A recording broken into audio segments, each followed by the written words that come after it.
So welcome everyone to my free webinar on being and doing and ending the year on a high. And actually it's great being back. It's been a long time. I don't think I've done any webinars this year for various different reasons that will become obvious as we go through this. But for some of you haven't met me before, so I'll just say a little bit about myself. I'm Melanie Green, and I'm an occupational psychologist, so looking at the psychology of people at work. And I've been running my business for 31 years now, although what I do now is very different from what I did then. And the world of work has changed, and the world of psychology. And I specialize in two main areas. One is about people's personal resilience, and the other is about how people work and communicate with each other, or don't work well with each other at work. And I really believe passionately in practicing what I preach. And that will kind of hopefully come through in what we're going to talk about today. What I thought I'd do is a bit of an audience participation. I thought I would start with, I just thought about this poll, is to actually ask you to star your year. It's a bit like, you know, we go to a restaurant or whatever we do nowadays, we're always asked to star and to rate. So I'd like you to star your year. And it really got me thinking about, so hopefully you can all see the poll. So it's because I've had a very mixed year. And there's been some really difficult things, but there's also been some really good things. So I thought, I feel like I'm a 3.5, and it's okay if it's been absolutely awful. I know that for a lot of, people, it has been a really challenging year in all different ways.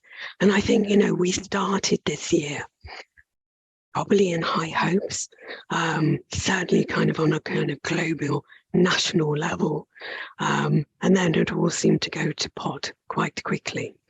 So the idea with this is, I kind of said about ending the year on a high, but if you've had an absolutely awful year, well, my hope is that by the end of this session, or with the tools and techniques, is you can go away and you can at least feel that better about the year, and also with a more balanced kind of view on it.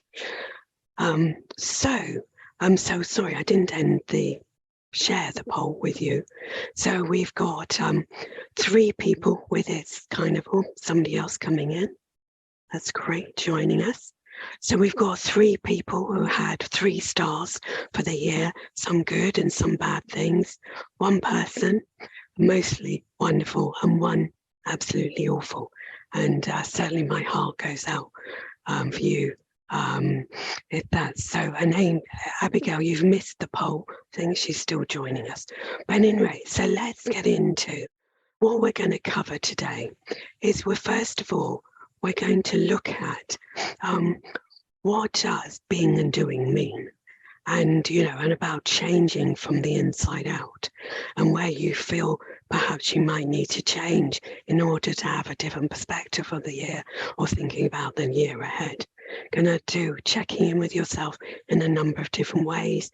We're going to borrow from Stephen Covey's book about the model of circle of influence and circle of concern, and how to apply that to your life and to your year.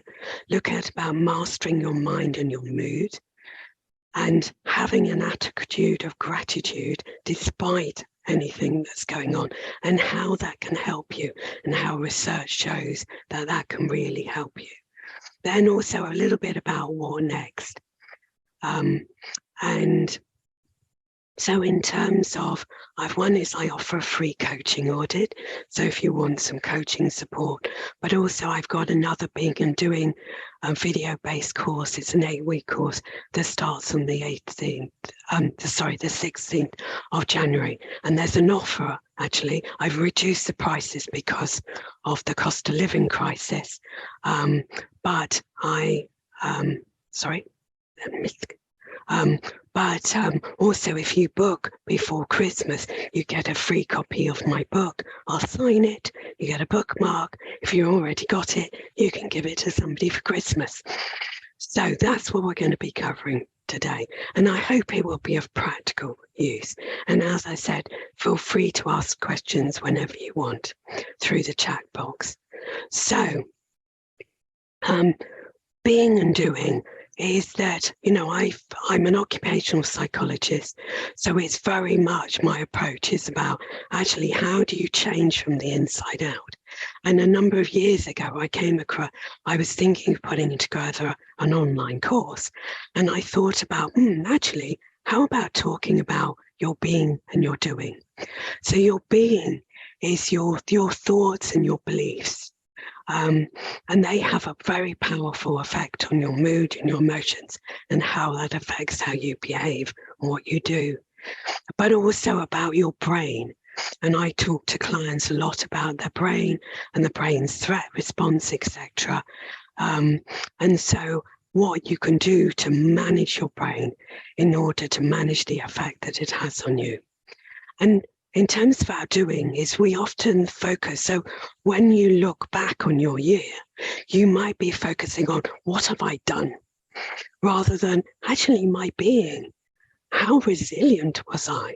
You know, how have I coped with all the things that I've faced in my life and the things going on at a greater level? So, but you know, the doing is important. So we might think about your behavior. Might be about how you communicate, how you perform if you still work. It may be about your habits and routines. And if you're thinking to 2023, you might be kind of thinking, right, I want to have new routines, new habits. But unless you look at what drives your current behavior, your current routines, your being, then often it's very hard to change. So if you've got any questions about that, please feel free to ask any questions. But what I'm going to do now is to share a little poll, is your being and doing. So what I'd like you to do, and you can tick as many as you want, but maybe tick your top three that you feel that you need to work on, either looking back in terms of getting a balanced view of the year, or kind of starting to look forward as well. What's the most important thing for you?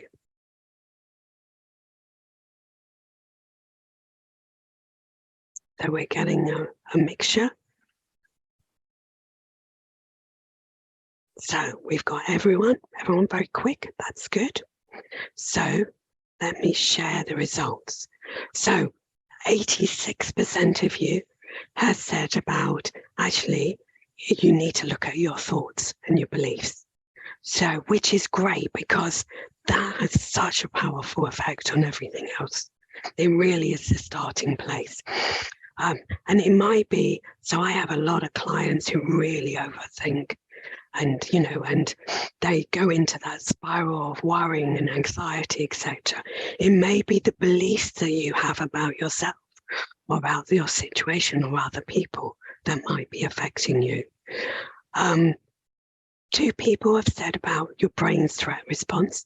Now, we're not going to go into that much deep detail here, but it is covered in other webinars. So when I'll send you an email afterwards, everyone, and I will send a link to some of the other relevant webinar recordings that you might find useful. So 71%, so 5 out of 7 people, has about your being and doing, your moods and your emotions. And we can think about that actually it's because of X happening in my life or the world. But often it's actually about there's X happening. So it might be I've got somebody ill in my family. So that is the reality. But often it's our thoughts about that that then affects our mood. So 2 out of 7 people have said about their behavior. Then 2 out of 7 have said about how they're performing, and that's going to be influenced by all the other levels. And then there's 6 out of 7 have said about habits and routines. And those habits and routines are definitely going to be driven by the things going on inside you. So we will be covering some of that today. So feel free to ask any questions about the being or doing if you want to. So let's move on to reviewing your year. So what I'd like you to do as kind of individuals is, so one of the things in my being and doing course is that every Friday is I have Marvelous Mondays where you get your 2 videos in your workbook, etc., because it's a different theme every week. And then you have Wonderful Wednesdays, and then you have Fantastic Fridays. And on the Fridays, each Friday, you get a different technique to help you to review and learn from the week you've just had. So you get 8 different techniques. One of them is based on this, what we're doing here.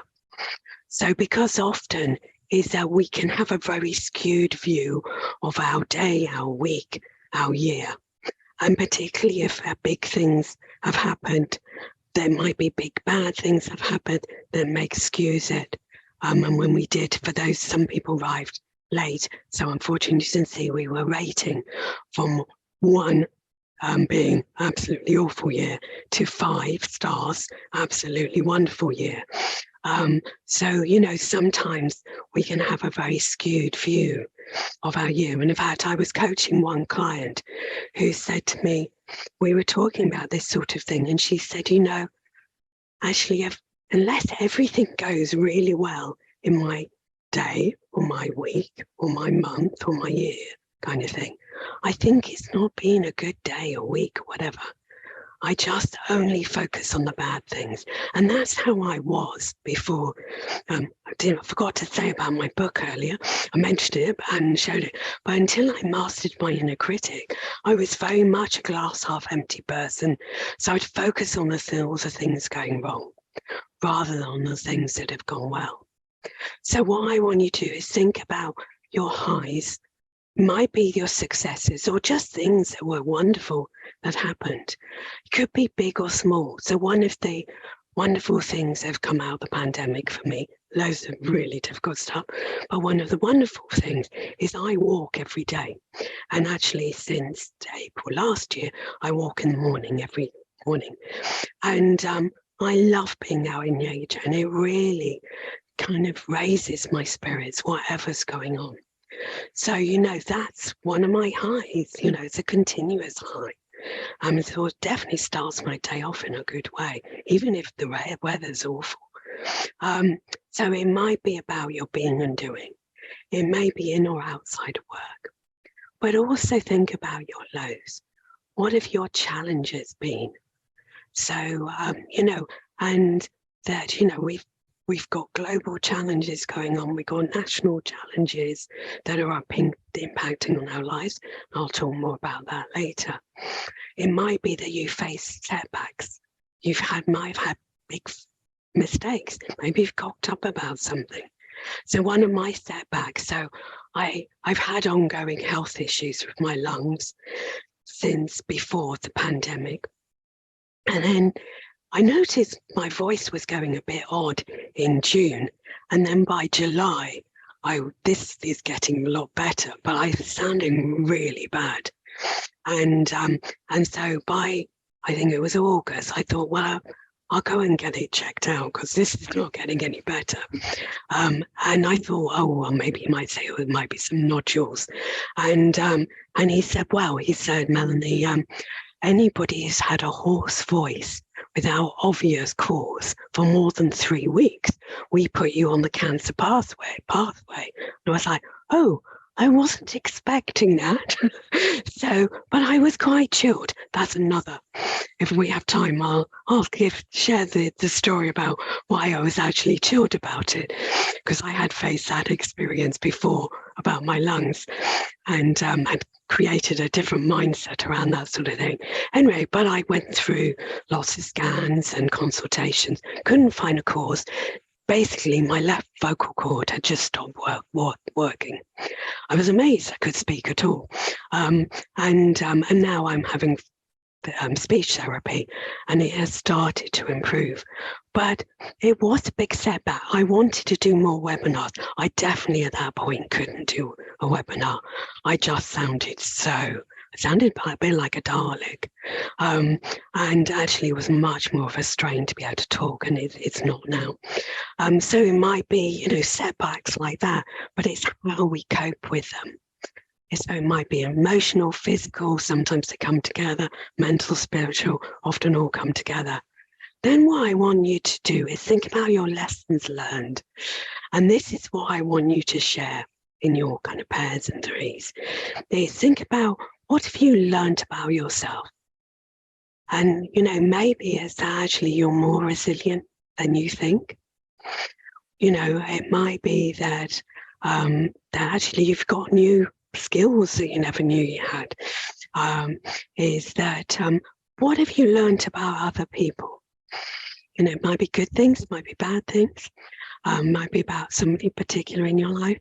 What have you learned about life in general?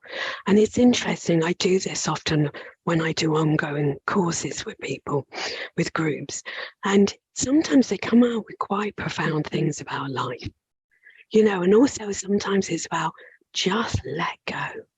Is let go of the worry, let go of the control. It's so it might be. So that's what I want you to share. It's up to you. As I said, please respect confidentiality. So when you come back to the main room, also if you don't want to be paired up, then feel free to just message me straight away now, because I'm going to be putting you into small pairs or threes. So that's fine. You can stay out and stay in with me. And so have a little think about your lessons learned and what you want to share while I just put you into breakout groups. So does anyone want to share anything from that or ask any questions? Please feel free to do it in the chat box. So feel free to do that. And I was kind of, we were chatting and kind of thinking that sometimes there's not an immediate lesson learned, but you're going through a process of learning. So as nobody seems to have any questions at this point, let's move on. So what I'm going to talk about next is about what's in your control, then how our thoughts affect our mood, and a bit about the brain and mind and the attitude of gratitude and the occasional fuckitude as well. And I'll explain more about that. So the circle of concern and the circle of influence. As I said, this comes from Stephen Covey's book, 7 Habits of Highly Effective People. And it's a model that I often share with clients, particularly clients working in organizations, but actually it's applicable to wherever you work, whether you won't work, or in life in general. And so our circle of concern involves things that impact us, whether we have no influence on. So we've got massive global issues, national issues happening. If you work in an organization, there'll be organizational policies that will impact on you, whether you have no power over. It might be about health challenges, it might be other people's health, it might be anything, whether you have no influence over. And if we spend a lot of time thinking about those things, is we can end up, beating, it's like banging our head against a brick wall. We can end up either depressed or anxious or angry or frustrated by it. So it's about, for me is that I do look at the news, but I limit the amount of news that I take on board. And past a certain time in the evening, actually it's usually about 5 o'clock, unless something is major I'm interested in, I don't look at the news, because actually if it's disastrous, it's only going to affect my my sleep. So I'll catch up in the morning. So is thinking about that, if you're focusing a lot in your circle of concern, it's just going to make you feel really bad. Your circle of influence starts with what's going on up here. Already a lot of you have identified that there are lots of, in terms of your thoughts and your beliefs, and your mood and your emotions are things you need to work on. And then your behavior and your communication. So in terms of thinking about your year that you've just had, is part of it being a difficult year, or the downside might have been things in your circle of concern, and then you can focus on things in your circle of focus on your circle of influence, to help you get a more balanced view of the year. And there it can make a huge difference as to how you view your year. And I was just going to kind of show you that, just very kind of briefly, this was my Christmas last in 2020. So I developed major lung problems before the pandemic, and I had to go into not isolation, but whatever it was called, shielding, right at the beginning of March. And as the year went on, it became clear, and my brothers bubbled up with my mum in Surrey, and it became clear I was not going to be out. The only way I could go have Christmas with my family was to be sat in the corner room with a mask on. Thought that won't be much fun. So even a few months before Christmas, I thought, okay, I'm going to have Christmas on my own. I live alone. I'm going to have the best possible Christmas. And so that was my mindset. And that was what was within my control. Pandemics weren't. There was no lateral flow testing then, no vaccines then. And so I went for a walk first thing, so I got to see some human beings outside. I then decided if 2020 was a naff year, I'd go to the 1920s. And that was me for the year, for the day. And I was on Zoom with various family, with friends, etc. So I think, it is thinking about what is it that you can do that's within your control, is whatever the situation is that rather than sinking into that gloom. So feel free to ask any questions about this, and thinking about, what is, how you deal with things. But if you ask questions at any point, but what I wanted to talk about is your self-awareness, because I think, that's the start of what's within your control.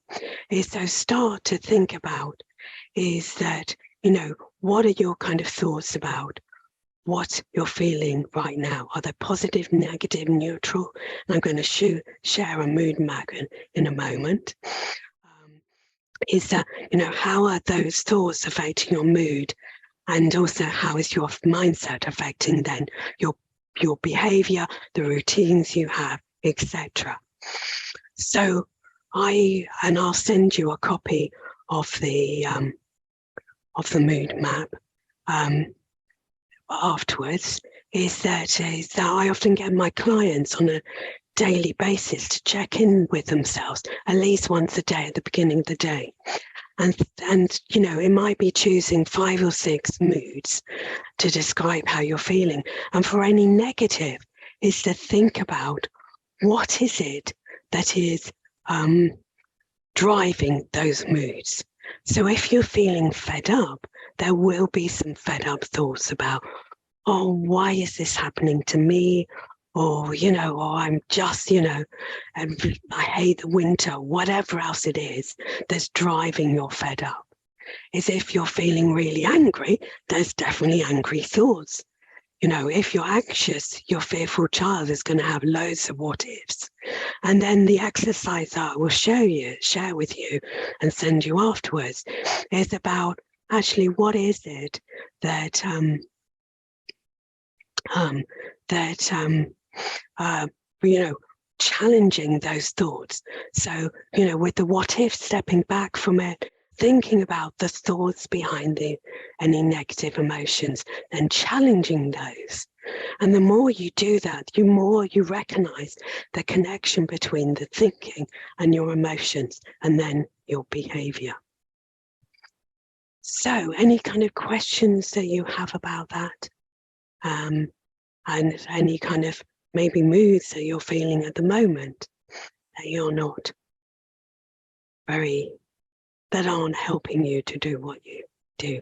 So you might want to do this about your year. Yeah. Hi, Melanie. Yeah. I do reflect on how things go at certain ages. I've learned to, because it does help.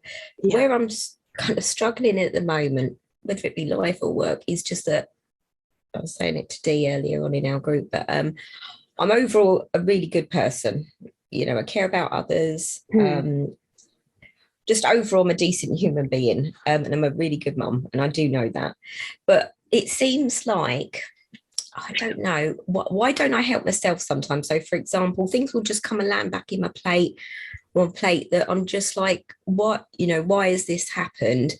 And I just keep thinking, you know, I learn from all the, you know, with every webinar I go on how to improve myself, or, you know, mental well-being, etc. It just still seems that things come around and I'm like, could I have avoided that? Yes, I have. So, but I'm just not asking you to figure it out, but I'm just kind of venting, really, that I just don't know why sometimes life can be a struggle, but I could have prevented these things to a certain extent. So it does sound, it could be quite deep. So maybe take advantage of my free coaching audit too. But I kind of, a couple of things. One is when we come onto the gratitudes and the fuckitudes, sometimes doing the fuckitudes is quite useful. But I also wonder, because you say I'm good to all these people, and I wonder how much you're good and nurture yourself. Yeah, I know I'm not the best at that. Right. I have learned, and this year is reflecting on that. This year I've definitely learned, as I was saying to you as well, like to identify the triggers. Therefore, I could identify how my behaviour or my thoughts are changing, and therefore, you know, act on those. That's definitely helped, but I'm definitely not as kind to myself as I could be. I think just not there yet. And I think also then when we are good at being kind to ourselves and nurturing ourselves, my experience of learning to do that, and you're not alone, most people who have a strong inner critic will often they're quite good at nurturing others, but they're not good at nurturing themselves. And that I come across this time and again with clients. And that what then kind of happens is once you become better at nurturing yourselves and caring and respecting yourself, you start to respect your boundaries. So, you know, I don't know what the things are, and we won't go into them here. They keep on coming back. But it may be also around respecting your boundaries. Yeah. So that, you know, so there might be a number of different things and certainly some of the exercises in my book about mastering your inner critic would be good. There's one in here about, and I can send a handout as well, about listening to your whole self rather than just your inner critic. Doing that, I always say to clients, do that on a weekly basis, at least once a week, and then on an ad hoc basis in between. And it helps to start rewire your brain because it starts to dampen down the inner critic, looks after your fearful child, and it strengthens your nurturing parent, your inner nurturing parent, and your wise adult self as well, your inner wisdom. So that exercise done regularly can really help. Yeah, thank you. I think that would be my starting point, actually. Okay. Yeah. Okay. Thank you so much. Okay, that's fine.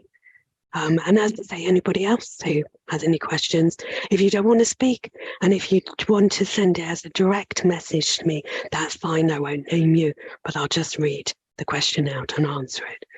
So, gratitude. So, positive psychology came into when I was studying psychology psychology in the 80s. It didn't exist, positive psychology. And it came about, I think, in about the kind of 90s and late 90s, I think it started.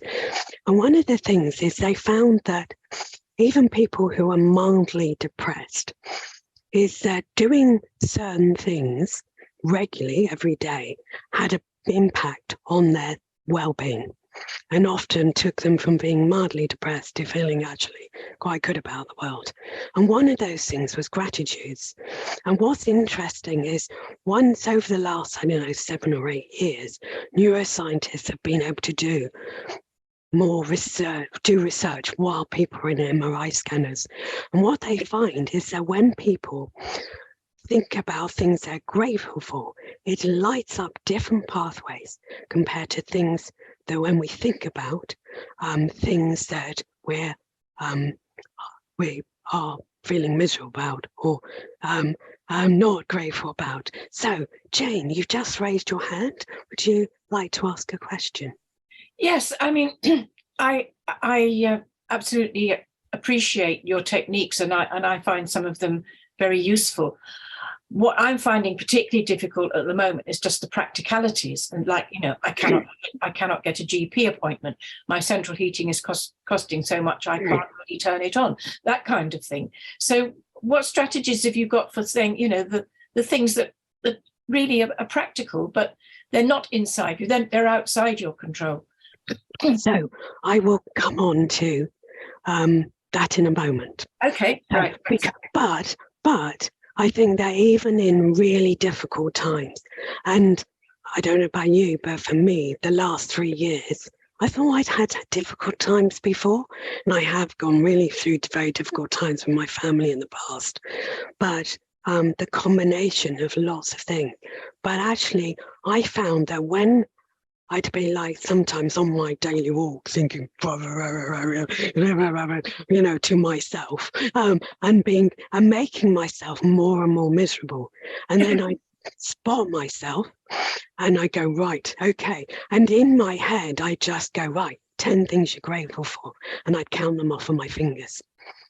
And every time I go back, and so what I found was through certainly 2020, 2021, and I've gone back to it again, is I've gone back to writing daily gratitudes. It doesn't, and I'll come back to the real problems that we have, but it does make your life feel better, because there will still be things, so Jane, I don't know if you want to just mute yourself because we're getting some interference. Oh, sorry. Unless you want to actually join in, that's fine. But so it does definitely make you feel better. And all the research shows that. But of course it doesn't deal with the underlying problems. But what it does do, and one of the things with 2020 is loads of people said to me, God, it must be so hard for you that, you live alone.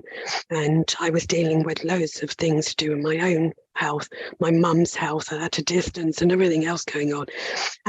But I got to a place of acceptance really quickly. And when you can accept which doesn't mean that you don't still have to deal with them, of course, but when you get to a place of acceptance, is just, you're not fighting, you're not going, woe is me. You still have to deal with it, but it makes life a lot easier. So is that when I've kind of noticed it with other people, when they are fighting, but let me deal with the real issues, is that, and there's different, and we haven't got time to, but one of the things is, I think is, and it helps you to get to the point of acceptance, is to be totally honest about how shitty things are. Because I often, clients will obviously sometimes pour their heart out, and it might be things at work or in life, and sometimes I just say it really is shit for you, but let's look at how you can cope with it. There's no, I can't remember what the expression is about gilding a turd or something like that.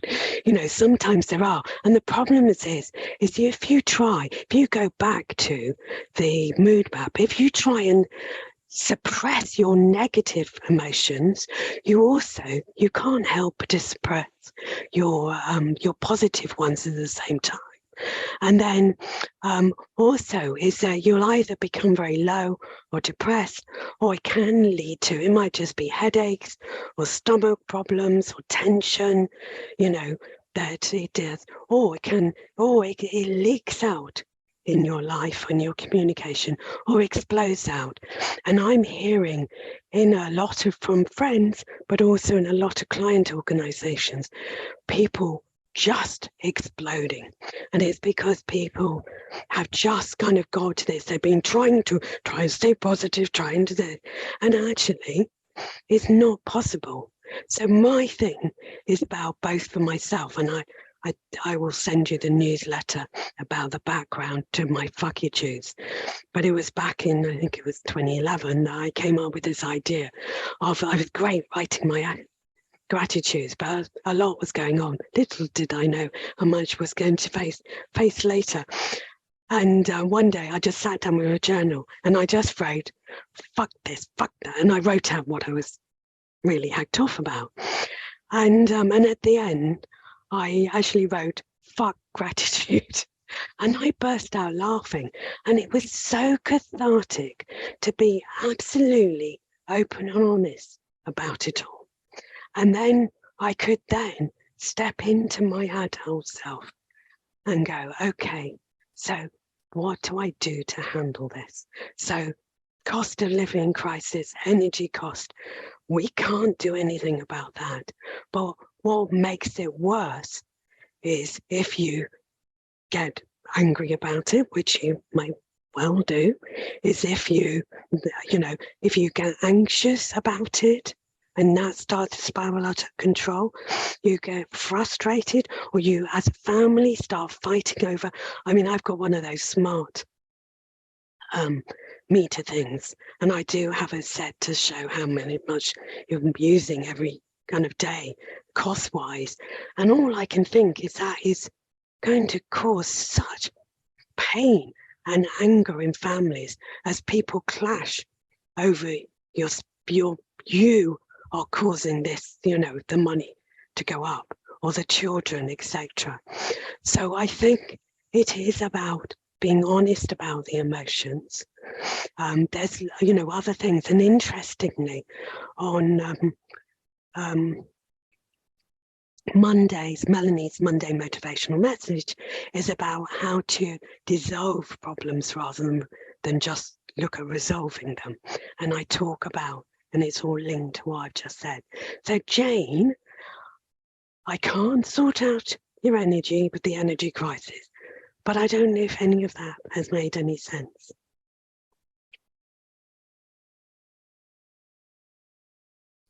Jane, you can. I'm muted again. Sorry. Yes. Yeah, yes. I think it does. I think it does, and I think you're right about people sort of being in crisis. I had an example very recently of somebody who does a fantastic job, and something had happened that wasn't her fault at all, and she really, really blamed herself. And I think people are getting to that state where they're taking on things that aren't really their fault.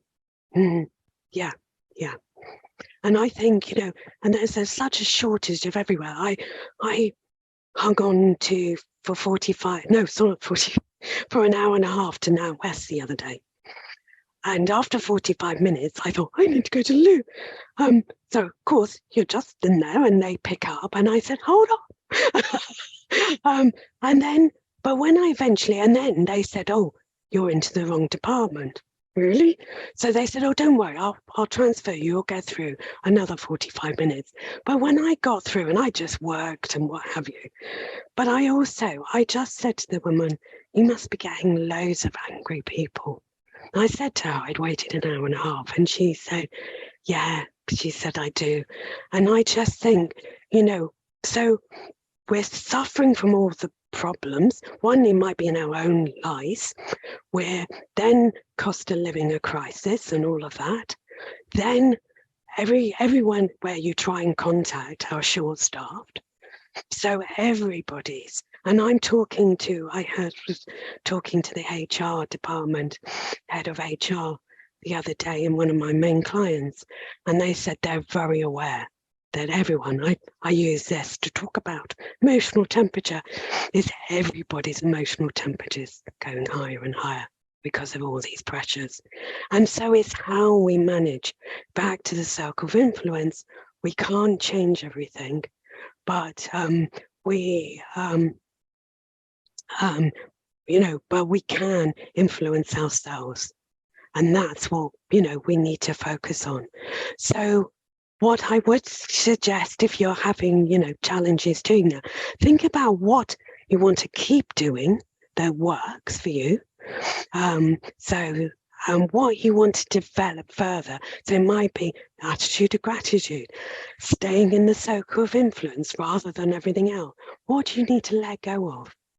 And maybe that's let go of control, resentment, I don't know, anxiety, worry, whatever it is. So don't need to share that, but you might want to kind of think about that for yourself. Just a very aware of keeping an eye on the time. So we're nearly at 1 o'clock. I just want to say that I think you will get my Melanie's Monday motivational messages. Please feel free to share them around.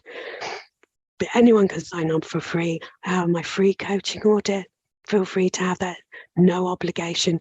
You complete a questionnaire, send it back to me. We have a half an hour telephone conversation. My Being and Doing course is that, I have reduced the price. I know it's still, but it is an 8-week course, video based. So you get 2 videos every Monday with a workbook. It's lifetime access to the material. You get more input on Wednesday, and then again on the Friday, again, more tools and techniques. I am doing an option where you do coaching, the course plus 1 coaching session, but I'm also doing the course plus 3 1-hour accountability sessions. So that's obviously you can just have one-to-one coaching with me, but just to be aware is that if anybody is struggling and they kind of go, I've got a friend who'd like to do the Being and Doing course, can you do a special deal? Get back to me.